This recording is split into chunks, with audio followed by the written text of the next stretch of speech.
যেই না নিজের স্ত্রীকে নগরে নগরে গিয়ে বিক্রয় করতে যাচ্ছিলেন, নগরে নগরে প্রচার করেছিলেন আমি দাসী বিক্রয় করবো। এক বৈষ্ণব সাধু বাবাজি বলেছিল, গো একমাত্র আমারই দাসীর প্রয়োজন রয়েছে। নিজের স্ত্রীকে বৈষ্ণবের কাছে দিয়ে তার কাছে কিছু করিয়ে এনে গুরুদেব বিশ্বামিত্রকে সেই দানের করি দিয়েছিলেন। কিন্তু তার ছিল একটা মাত্র পুত্র। আপনার যদি একটা সন্তান থাকে তাকে ছেড়ে কোথাও যেতে পারবেন না। সন্তান আপনার কিছু মানে ধাবিত হবে না, সন্তান কাঁদবে না, মা গো তুমি যেখানে যাও না কেন মা আমাকেও সঙ্গে করে নিয়ে যাও, আমায় যেন সঙ্গ ছাড়া করো। সভ্যা যেন তার নিজ পুত্রকেও ছাড়তে পারছে না। সেই বৈষ্ণব সাধু বাবাজির কাছে অনেক অনুনয় বিনয় করে মা সন্তান দুজনে বৈষ্ণবের গৃহে প্রবেশ করে, কিন্তু একটা শর্ত দিয়েছিলেন, মারে আমি তোমার সন্তানকে গ্রহণে করতে পারি, কিন্তু একটা শর্ত আছে, তোমার সন্তান যেন প্রতিদিন সেই বাগান থেকে আমায় পুষ্প চয়নে করে এনে দেয়। কারণ আমি যে গুরু পূজা করি, আমি যে গোবিন্দ পূজা করি, গোবিন্দ সেই পূজা করতে যে পুষ্প লাগে, এই পুষ্প যেন সে নিত্যদিন আমায় চয়নে করে এনে দেয়। ঠিক সেই দায়িত্ব নিয়ে যখন সাধু বৈষ্ণব বাবাজির গৃহে প্রবেশ করলেন, বাবা ভগবানের কি লীলা, তার লীলা বোঝা বড় না। সে কাউকে হাসায় আবার কাউকে কাঁদায়।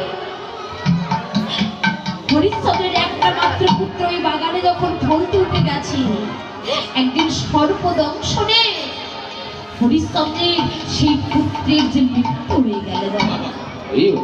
যখন একমাত্র পুত্রের মৃত্যু হয়ে গেল, সভ্যা তখন ওই নিজ পুত্রকে, মৃত পুত্রকে বক্ষ মাঝে জড়িয়ে ধরে কাঁদছে, বাবা রে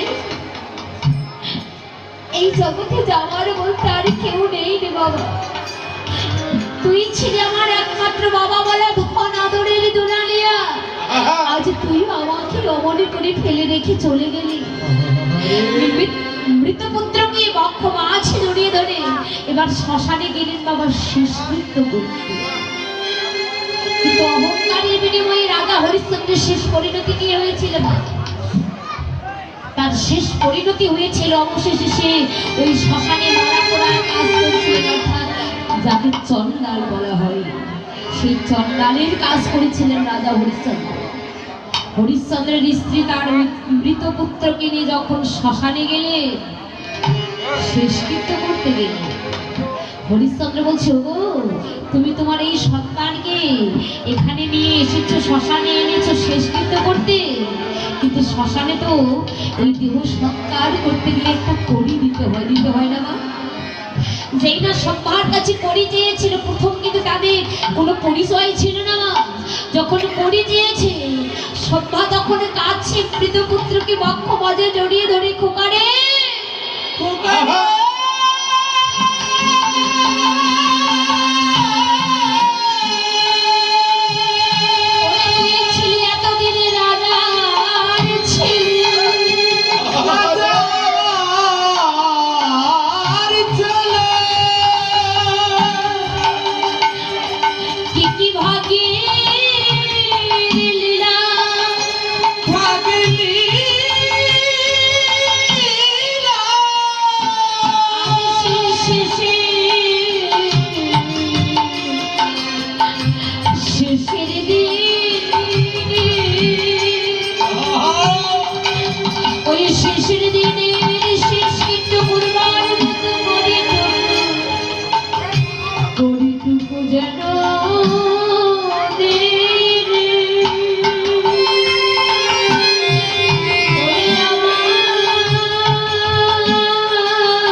এমনই এমনই কাঙ্গালি হয়েছে, এমনই ভিখারি হয়েছে রে, সেই শ্মশানে দেব সেই কড়িটাও যে আমাদের কাছে নেই।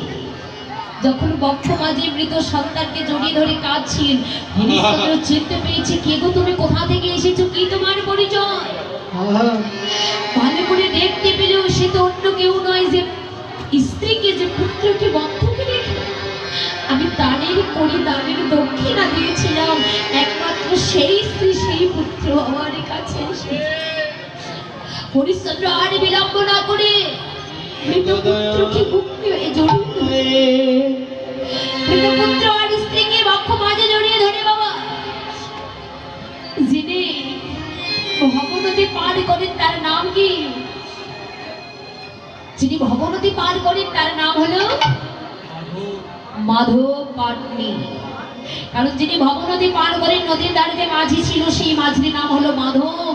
সেই নদীর ধারে গিয়ে, ভবনদীর পাড়ে গিয়ে হরিশ্চন্দ্র আকুল হয়ে কেঁদে কেঁদে বলছে, মাধব, ও মাধব, এমন সাধু রাজ্য ছাড়ি